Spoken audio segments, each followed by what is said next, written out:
స్థానికత నోటిఫికేషన్తో AP EAMCET counselling పై తర్జన భర్జనలు మొదలయ్యాయి. AP నిర్వహించిన ఎంసెట్ ను తెలంగాణ విద్యార్థులు కూడా రాశారు. సాధారణంగా అయితే వీరిని నాన్ లోకల్ గా భావించి సీట్లను కేటాయించేవారు. కానీ స్థానికతపై రాష్ట్రపతి నోటిఫికేషన్ గెజెట్ తో గందరగోళం మొదలైంది. తెలంగాణ నుంచి ఏపీకి వెళ్లే విద్యార్థుల్ని లోకల్ గా భావించాలా, నాన్ లోకల్ గా చూడాలా అనే దానిపై సందేహాలు వ్యక్తమవుతూ ఉన్నాయి.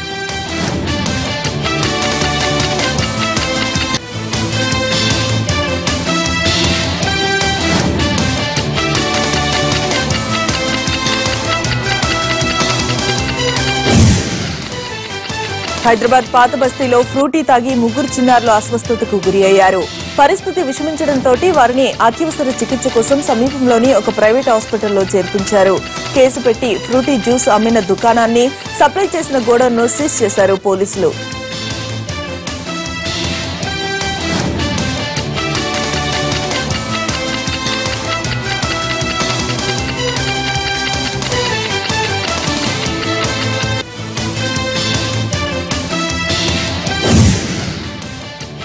రెండు రోజుల పాటు జరిగే బీజేపీ జాతీయ కార్యవర్గ సమావేశాల కోసం ఉత్తరప్రదేశ్లోని అలహాబాద్ సిద్దమవుతోంది.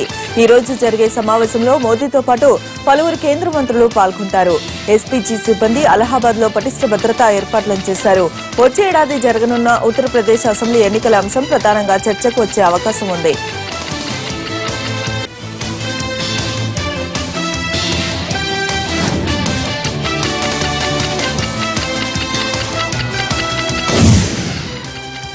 కరీంనగర్ జిల్లాలో దారుణం జరిగింది. సైదాపూర్ మండలం గన్పూర్లో సెల్ ఫోన్ ఛార్జింగ్ పెట్టి మాట్లాడుతూ ఉండగా షార్ట్ సర్క్యూట్ అయి ఒక మహిళ మృతి చెందింది. ఆమె శరీరంపై కాలిన గాయాలు కూడా అయ్యాయి. ఛార్జింగ్ లో పెట్టి సెల్ ఫోన్ మాట్లాడవద్దని ప్రచారం జరుగుతూ ఉన్నా ఇప్పటికీ చాలా మంది అదే పని చేస్తూ ప్రాణం మీదకు తెచ్చుకుంటూ ఉన్నారు.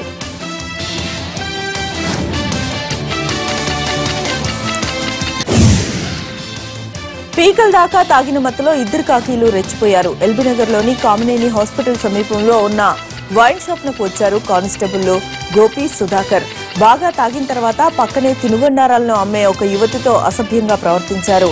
ఇదేంటని ప్రశ్నిస్తే చేయి చేసుకున్నారు. ఏడ్చుకుంటూ ఇంటికెళ్లిన ఆ యువతి బంధువులతో కలిసి పోలీసులకు ఫిర్యాదు చేసింది. సీసీ ఫుటేజ్ ను పరిశీలించిన అధికారులు కానిస్టేబుల్ ని అదుపులోకి తీసుకున్నారు.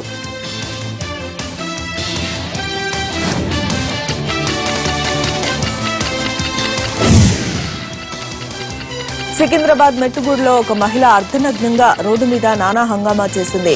వాహనాలకు అడ్డు వెళ్లి ట్రాఫిక్ కి ఇబ్బంది కలిగించింది. రోడ్డు పక్కనే ఒక షోరూమ్ లోకి చొరబడి వస్తువులను చిందరవందర చేసింది. అతి కష్టం మీద పోలీసులు ఆమెను కట్టడి చేసి పీఎస్ కు తరలించారు.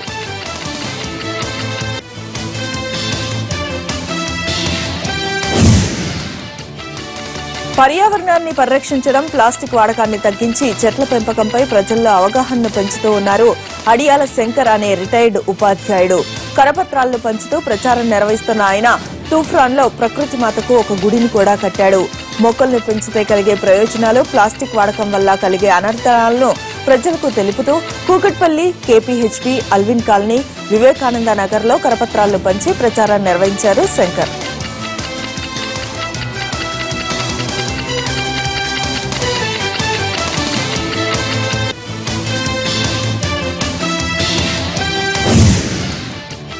పిల్లలతో పనిచేస్తున్న ఎగ్జిబిషన్లపై దాడులను నిర్వహించారు శ్రీకాకుళం సమగ్ర బాలల పరిరక్షణ సమితి అధికారులు.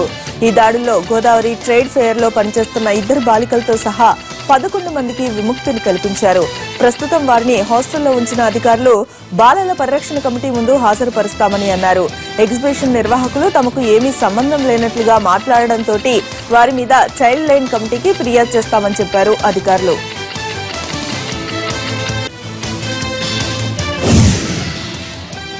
కరీంనగర్ లో నిర్వహించిన 61వ స్కూల్ గేమ్స్ ఫెడరేషన్ జాతీయ స్థాయి ఫుట్బాల్ ఛాంపియన్షిప్ పోటీలు ముగిశాయి.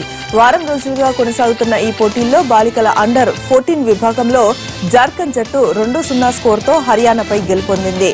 బాలుర అండర్ 17 విభాగంలో గోవా జట్టు 5-3 స్కోర్ తేడాతో పంజాబ్ పై విజయం సాధించింది. ఈ పోటీలకు దేశవ్యాప్తంగా 700కు పైగా క్రీడాకారులు తరలివచ్చారు. ముగింపు ఉత్సవాలకు శాసనసభ స్పీకర్ మధుసూదనాచారి ముఖ్య అతిథిగా హాజరై విజేతలకు మెడల్స్ ను అందజేశారు. నల్గొండ జిల్లా చిట్యాల మండలం గండ్రంపల్లిలో నిర్మించిన తెలంగాణ రైతాంగ సాయుధ పోరాట అమరవీరుల స్మారక స్తూపాన్ని ఆవిష్కరించారు సిపిఐ సిపి జాతీయ కార్యదర్శి సురవరం సుధాకర్ రెడ్డి. నిజాం పరిపాలనకు వ్యతిరేకంగా పోరాటం చేసి అమరులైన వీరుల జ్ఞాపకార్థమే ఈ స్తూపం అని అన్నారు ఆయన.